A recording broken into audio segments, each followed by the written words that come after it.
Hello YouTube friends. I'm going to go and cover a lot on this video right today, so bear with me. These are the parts soaking in the acetone, and this is the smaller wheel that I took out of the acetone solution, which was regular nail polish remover. And here I'm just using this stylus to get the rubber off, and it's coming off really easy like a serpentine belt. And there it is. I got all the rubber off, and you can see the little grooves in it. And let me show you this close-up of it here. You can see it has like little corrugation grooves where it all fit into the teeth inside that wheel, so it would be like totally non-slip. And then this is the larger wheel. I'm doing the same thing, and the acetone really softened up, which I guess is cement that was holding the rubber on. And then what I'm doing here is just cleaning the wheels off really good with a toothbrush and getting off all the residue that's inside, and also getting the residue that is on like the little gears that create the friction drive. You can see the little friction drive gear like to the right of where the serpentine rubber was. And then I would like switch it around a little bit. And then I always keep the cap on when I wasn't using this because acetone fumes are pretty strong. And there's the finish of the smaller wheels, and came out pretty good actually. I was really happy about that. And this is the larger wheel. I got a couple little scratches on it, but I cleaned it up really good, especially where that helical kind of gear is there. And there's the two of them together. So they're all ready to put the O-rings on now that I got. And so I got my laptop and I got all the pictures I need to show me how to put this whole thing back together again, which is really indispensable.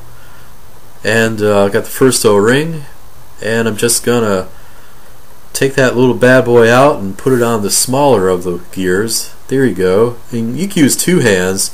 I'm just using my right hand to take pictures.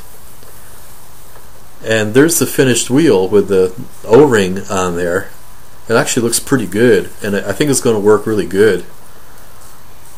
And then I got the larger O-rings that I'm taking out of my toolkit here, and so it's good to keep all the parts together.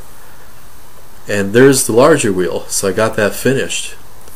So, you know, I'm actually making some progress today. And well, this is an oiling can with an extendable nozzle, and this originally had 3-in-1 oil in it, but I dumped that stuff out because it's like garbage, and I filled it up with a good Castrol 1030 weight.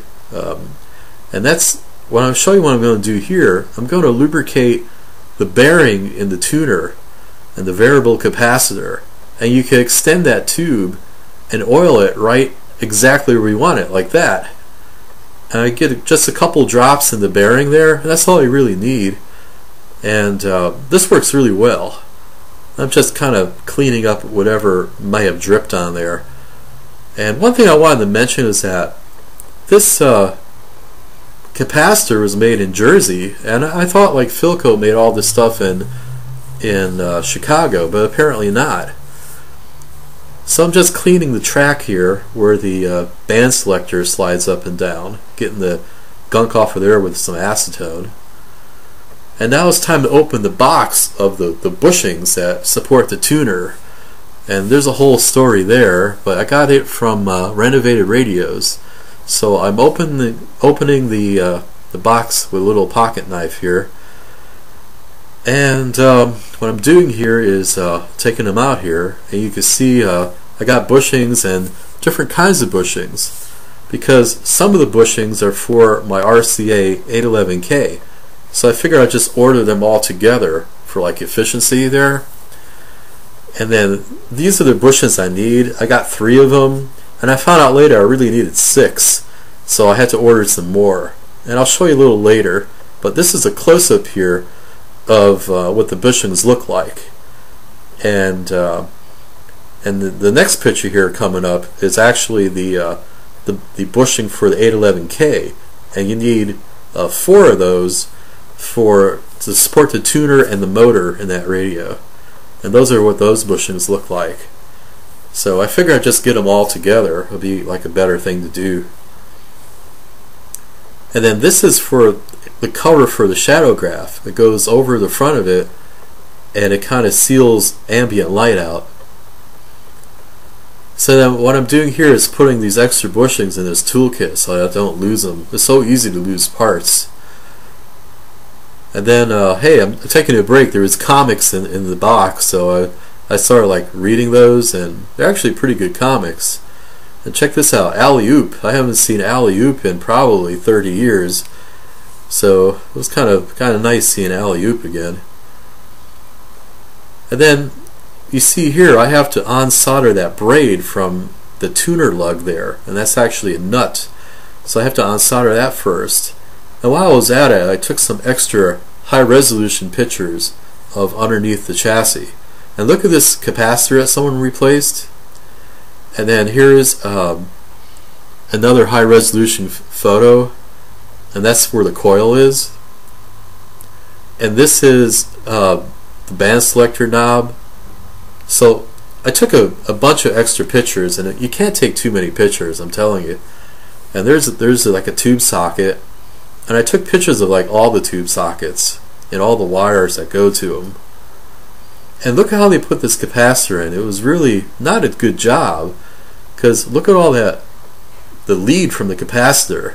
And if you pull it out, I mean, it's amazing this didn't short out and just burn the whole radio up. It was not a good job at all someone did. So then what I did here was I took some full field chassis shots, as long as I had the camera out and working. And here's another chassis shot, and they're 1 meg each, so I could blow them up pretty good. And now I'm going to work on the tuner here. So what I want to do is retract all these in and have them fully meshed so they don't get like damaged. So I put them all in so the capacitor is fully meshed.